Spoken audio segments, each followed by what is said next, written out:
Hay un pueblo en los Estados Unidos donde, en lo más profundo del invierno, algunos residentes pasan genuinamente semanas sin dar un solo paso afuera.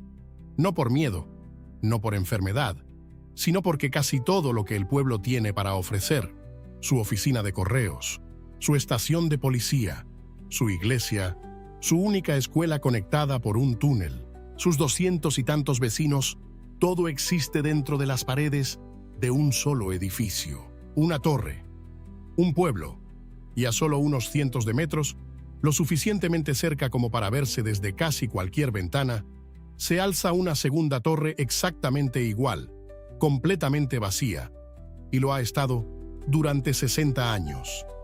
Miremos un poco más de cerca.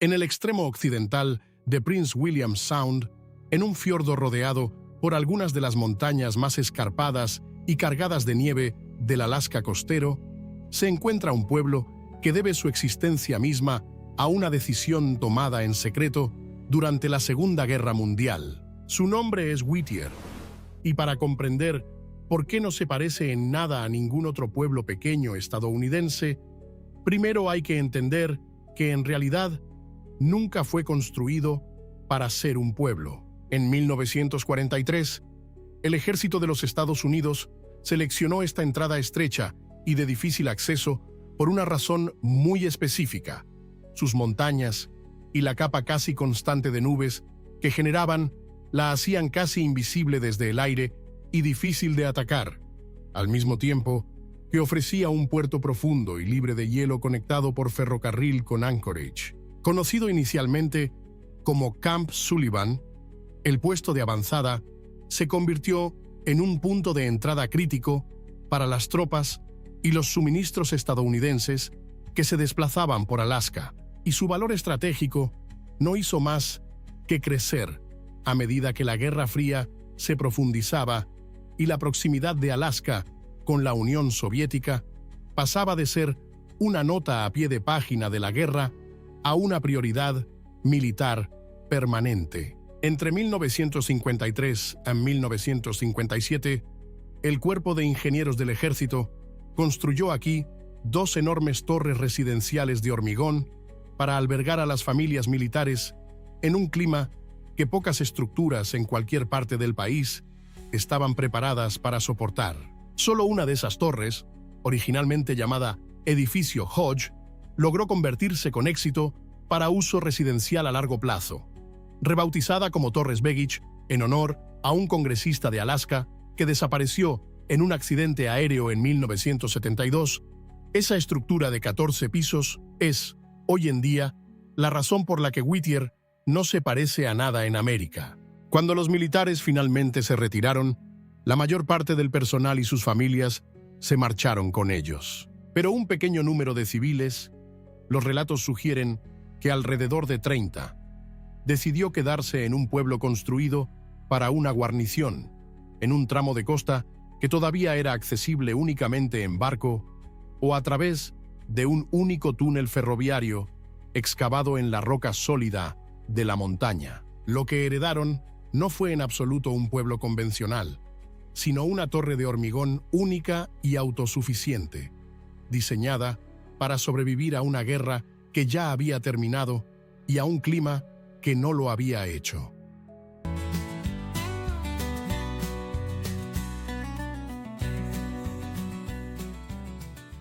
Para la mayoría de los aproximadamente 270 residentes que viven en Whittier durante todo el año, un día cualquiera puede desarrollarse genuinamente sin necesidad de dar un solo paso afuera. Torres Begich no es simplemente un edificio de apartamentos. Dentro de sus paredes se encuentran el departamento de policía del pueblo, su única clínica médica, una pequeña tienda de abarrotes conocida localmente como el Cozy Corner, una oficina de correos, una iglesia, una lavandería y las propias oficinas del gobierno de la ciudad. Un viaje en ascensor conecta el hogar de un residente con casi todas las funciones cívicas y comerciales que posee el pueblo. Incluso la escuela del pueblo, que se alza como una estructura separada al otro lado de la calle, está conectada a Torres Begich mediante un túnel subterráneo, construido específicamente para que los niños pudieran llegar a clase sin enfrentarse directamente a las brutales condiciones del invierno de Whittier. Es un nivel de autosuficiencia arquitectónica que resultaría inusual en cualquier lugar y que en un pueblo tan remoto funciona menos como una novedad que como una simple necesidad. Los residentes describen un sentido de comunidad auténtico, aunque poco convencional, que surge de esta proximidad. Los vecinos se conocen por el piso y el número de apartamento, de la misma manera que los habitantes de un pueblo pequeño convencional podrían conocerse por la calle en la que viven. Una maestra que ha vivido en la torre durante años lo ha descrito simplemente como su hogar, un lugar donde todos se conocen y donde los inconvenientes prácticos del clima extremo se compensan al no estar nunca realmente lejos de nadie ni de nada de lo que el pueblo tiene para ofrecer. Es, bajo cualquier punto de vista, una forma inusual de organizar una comunidad. Y sin embargo, dentro de las paredes de Torres Begich, los ritmos ordinarios de la vida de un pequeño pueblo estadounidense, una conversación compartida en la lavandería, el camino de un niño a la escuela, un servicio dominical, una charla en el mostrador de la tienda, continúan prácticamente sin cambios respecto a cómo se desarrollarían en cualquier otro pueblo de este tamaño, simplemente comprimidos, piso por piso, en una sola estructura.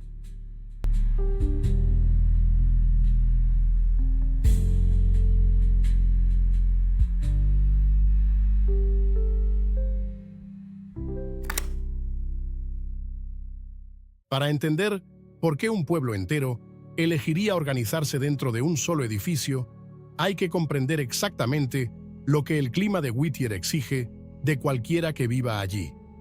Este tramo de Prince William Sound recibe, en un año promedio, más de 6 metros de nieve, una cifra que sitúa a Whittier entre los lugares habitados más nevados de todo Estados Unidos. Los vientos alcanzan regularmente los 100 kilómetros por hora, canalizados e intensificados por las montañas circundantes.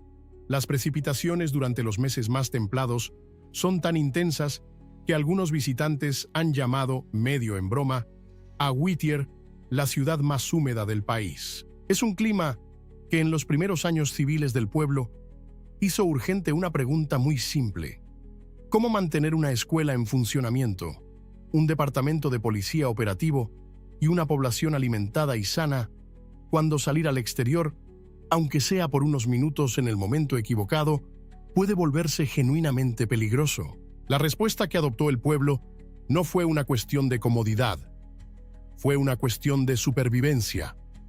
En lugar de dispersar edificios separados por un terreno donde el viento brutal y la nieve harían difícil o peligroso desplazarse durante gran parte del año, Whittier se consolidó.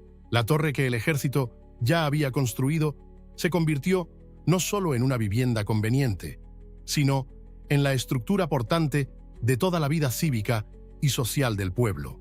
Un refugio único, con calefacción y resistente al viento, diseñado originalmente para soportar un puesto de la Guerra Fría en uno de los entornos costeros más expuestos de América del Norte, ahora reutilizado para soportar algo más cotidiano, pero no menos exigente: un invierno común de Alaska.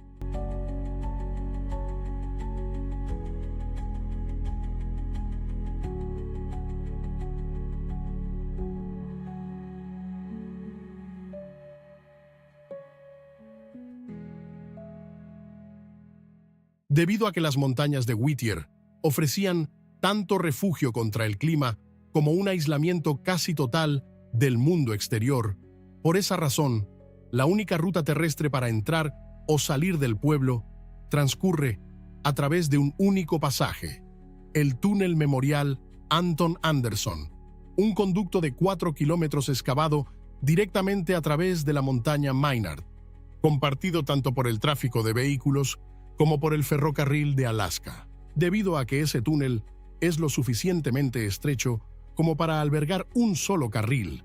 Por esa razón, el tráfico alterna de dirección bajo un horario fijo, cambiando aproximadamente cada media hora a lo largo del día. Y debido a esa misma limitación de ingeniería, el túnel se cierra por completo cada noche, típicamente alrededor de las 11. Una decisión que, cada noche, determina silenciosamente quién se queda dentro de Whittier hasta la mañana y quién no. Si pierdes esa última apertura, ya sea por 5 minutos o por 50, no existe una ruta alternativa, no hay desvíos, no hay forma de llegar a Whittier por carretera hasta que el túnel vuelva a abrir al amanecer. Los residentes no lo describen exactamente como un inconveniente, sino como una especie de disciplina diaria y silenciosa con la que todo el pueblo ha aprendido a convivir. Una que da forma a todo, desde los viajes para comprar víveres hasta las visitas al hospital o el toque de queda de los adolescentes. Debido a este cuello de botella único, la relación de Whittier con el mundo exterior siempre ha sido una cuestión de sincronización cuidadosa en lugar de libre movimiento. El acceso en barco existe e históricamente ha importado tanto como el túnel mismo, particularmente antes de que el paso fuera ensanchado a principios del milenio para dar cabida al tráfico de vehículos junto al tren. Pero para la mayoría de los residentes, durante la mayor parte del año, el cierre nocturno del túnel es el hecho singular en torno al cual se construyen los demás aspectos de la logística diaria en Whittier.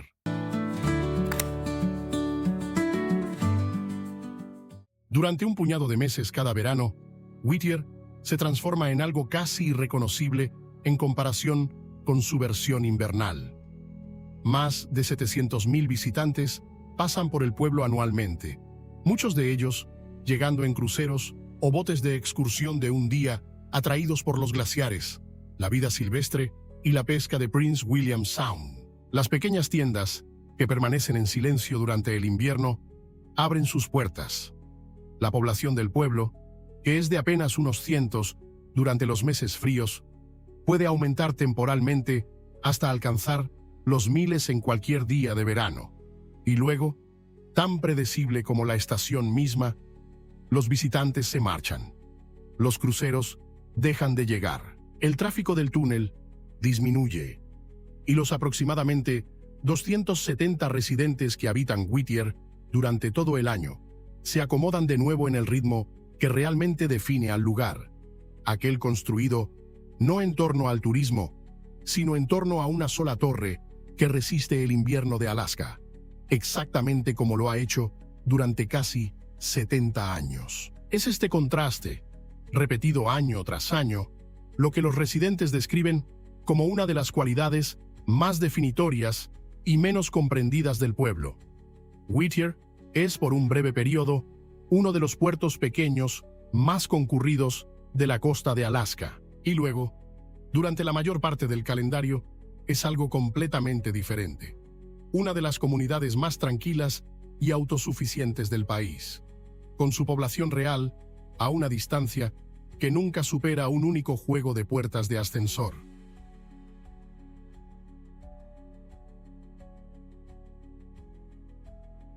Y desde que aquellos primeros 30 civiles decidieron quedarse tras la partida de los militares, Whittier ha continuado, década tras década, forjando su identidad en torno a la misma estructura que alguna vez albergó a soldados en lugar de a familias. Los residentes de hoy incluyen a personas trasladadas desde lugares tan alejados del clima de Alaska como California, Hawái y Samoa Americana.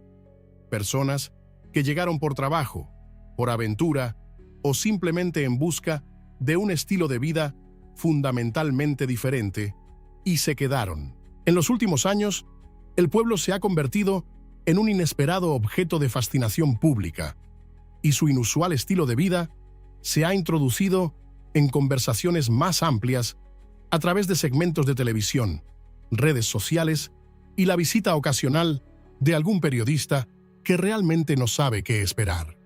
Que algunos observadores externos lo han calificado de extraño, incluso inquietante. Los residentes de toda la vida, casi sin excepción, lo describen de manera diferente, no como aislamiento, sino como un tipo particular de cercanía, ganada a base de esfuerzo, donde una torre de hormigón de 14 pisos se ha convertido, contra todo pronóstico, en algo que unos pocos cientos de personas llaman, sin ironía, hogar. El alcalde de Whittier, que cría a su propia familia dentro de las Torres Begich, lo ha expresado de forma tan clara como el propio pueblo suele hacerlo.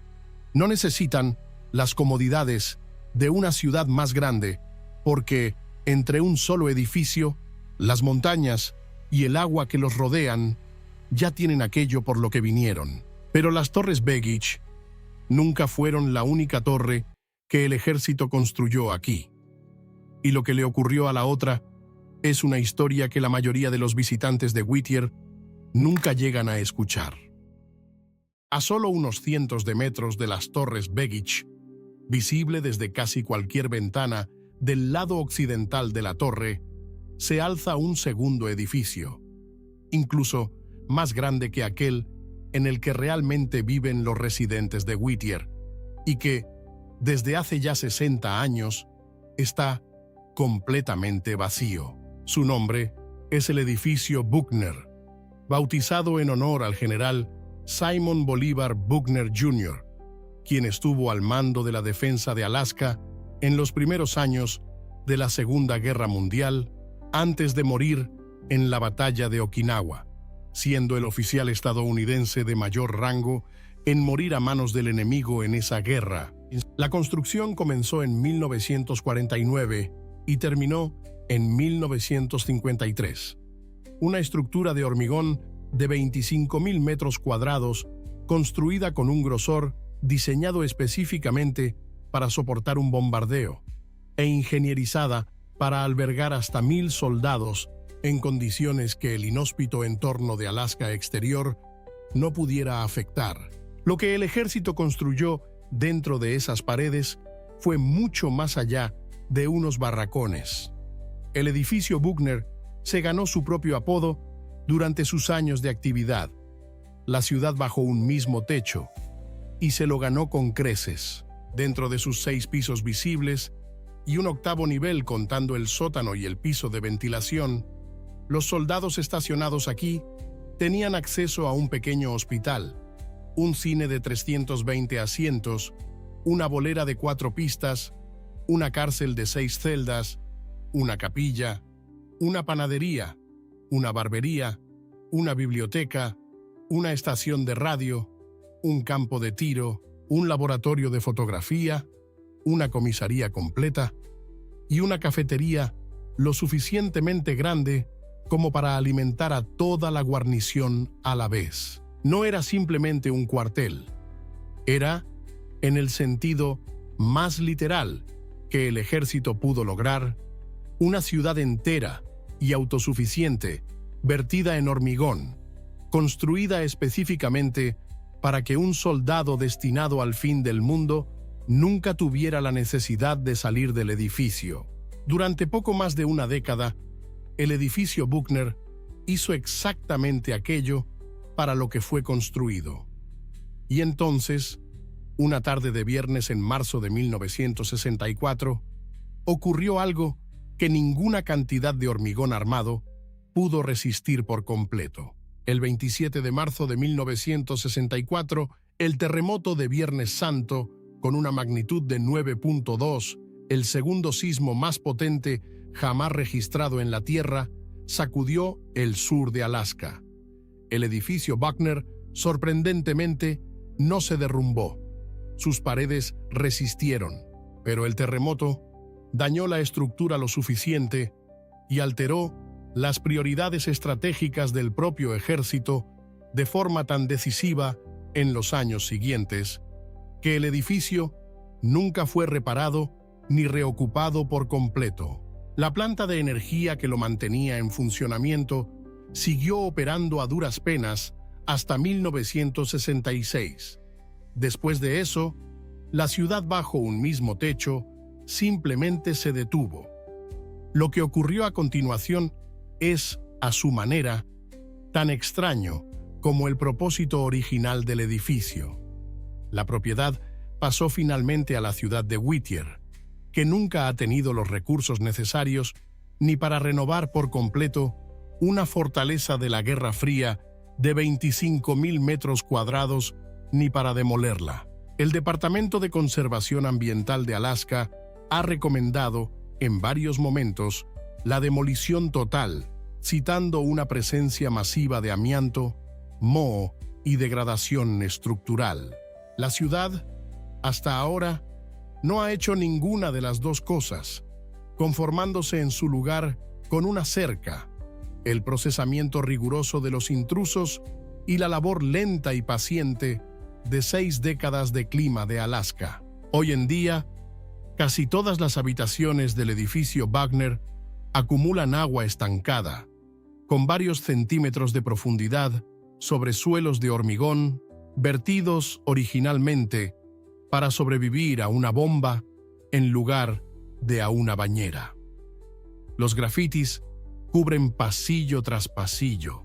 Los lugareños hablan, medio en serio, de osos que hibernan dentro del edificio durante los meses de invierno, sin ser perturbados por el tránsito humano en una estructura construida explícitamente para albergar a 1.000 de ellos. Se ha convertido casi por defecto en uno de los edificios abandonados más fotografiados de los Estados Unidos, un imán para exploradores urbanos y viajeros del turismo oscuro, atraídos precisamente por el contraste que encarna el edificio.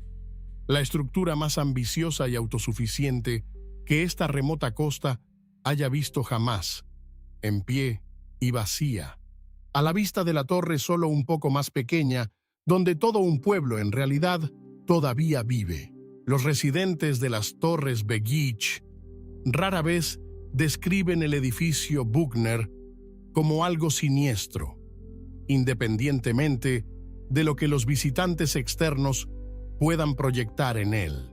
Para la mayoría de ellos, simplemente está ahí, una forma fija y familiar en la ventana, un pedazo de la propia historia del pueblo que quedó en pie en lugar de ser demolido.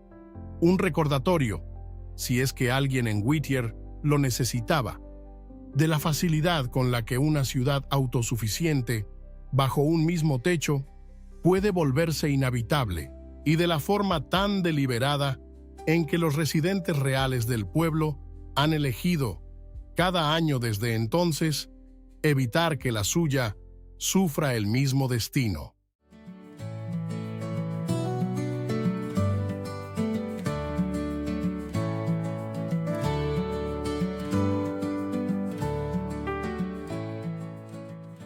La mayoría de los pueblos crecen hacia afuera, extendiendo casas y calles por cualquier terreno que pueda sostenerlas, tratando la distancia entre vecinos simplemente como la forma natural que adopta una comunidad. Whittier tomó el camino opuesto 2 veces y solo uno de esos intentos sobrevivió.